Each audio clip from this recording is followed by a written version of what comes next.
What's up, Denverites? This is Chad Nash, aka the Real Estate Doctor, and today we are going to explore the predictions around the 2025 interest rates in real estate. Because let's face it, who doesn't want to spend their time talking about a 30-year commitment to a home that's probably going to cost you more than college tuition? All right, the elephant in the room. Are interest rates going up? Are they coming down? Let me let you in on a little secret. Nobody knows. But what I can give you today is some strategies on how to navigate this interest rate space. And we're going to talk about some cool little tips and tricks such as seller pay concessions to help you bring down that interest rate to make home buying more affordable for you. If you're interested in this, sit back. I have a lot of information for you today. Are you ready? Let's go.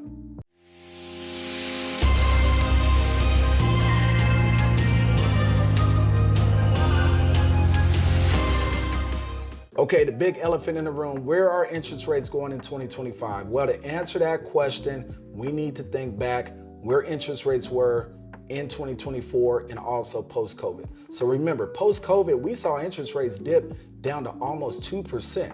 Now, I can guarantee you those folks are not watching this video because they don't care about interest rates because they're never moving. But when we got to 2024, interest rates actually went up to almost 8%. Now, for a lot of folks, that meant the sky was falling. Everything became unaffordable. Talk to your parents. Think about their interest rates when they purchased a home was 10%, 15%, 20%, and everybody went crazy when interest rates hit 8%. Now, granted, the argument can be made that a 10% or a 15% interest rate on an $80,000 home, because that's what they cost back in the 1960s or 70s, is a lot different than 5, 6, 7, 8% on a $600,000 purchase. I get that. We have to look at things in perspective. While we're not seeing interest rates back down to 2 or 3%, folks, that's not going to happen. At least we're seeing an improvement, and interest rates in 2025 are expected to hover between about 6 and 7%. Now, of course, these rates are tied to inflation and the Fed rate. I didn't say that they are directly correlated, but they are tied to inflation and the Fed rate. So that's almost like shooting darts with your friends in the dark. Nobody knows what's going to happen because we saw a couple of Fed cuts at the end of last year and interest rates actually went up. We see Fed rates that are expected to be cut in 2025 and people predicting that rates are going to go down. Nobody knows. But let's just talk about what we see in front of us. We know that interest rates are probably going to stabilize between 6 and 7% for 2025. So what does this mean for Denver home buyers? Well, of course, with higher interest rates, it does mean a higher monthly payment. But again, we have to look at everything subjectively and relatively. Interest rates are expected to be lower than what they were in 2024. And guess what? The market is also cooling quite a bit compared to the frenzy that we are typically used to seeing in the Denver market, meaning that buyers have much more negotiation power and they have many more tools at their disposal to help bring down the purchase price or even the interest rates through concessions. And those are things that we're going to talk about next. Okay. Before we actually jump into seller pay concessions and how a cooling market is a potential benefit to buyers, let's just talk about the philosophy of buying down your interest rate in general. So let me give you an example. Let's say that we have an interest rate at 6.5%, and you say to yourself, well, I want to buy my interest rate down to 5.5%.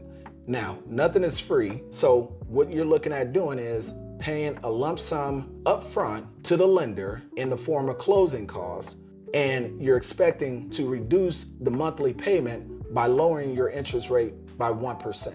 Now, for some folks that works, but I'll tell you this, depending on that lump sum upfront, it could become very pricey, and you just have to weigh out how much you're actually going to save in monthly payments over the long term compared to the cash out of pocket up front. Okay, guys, this is where it gets really, really fun for me because we just talked about buyer paid interest rate buy downs, but guess who else can buy down that interest rate as well? You guessed it, the seller.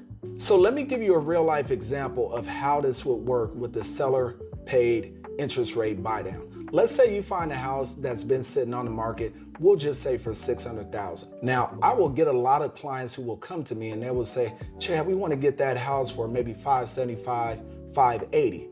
And their first thought is going towards price. Let's throw in a sizable credit that can help you with an interest rate buy down as well. Of course, we can get a concession to cover closing costs, but if we can get an additional credit from the seller to just be earmarked for an interest rate buy down, you're saving much more money up front and you're not having to come out of pocket for a $10,000, $15,000, $20,000 interest rate buy down on your own. Now, if you've never heard of interest rate buy downs, I would really suggest you get with a great lending partner or a savvy real estate agent to explain it to you. But to me, it's one of the best tools that buyers can employ in a cooling buyer's market here in Denver. Seller concessions or seller credits don't just have to go towards an interest rate buy down. You can put a credit towards your closing costs, meaning that you're bringing even less money to the table, more money back in your pocket, so you can take me out to eat when you close on your new home. Okay guys, so what is the takeaway in all of this regarding interest rates in Denver in 2025? Well, I'm gonna shoot it straight with you. They won't be your BFF.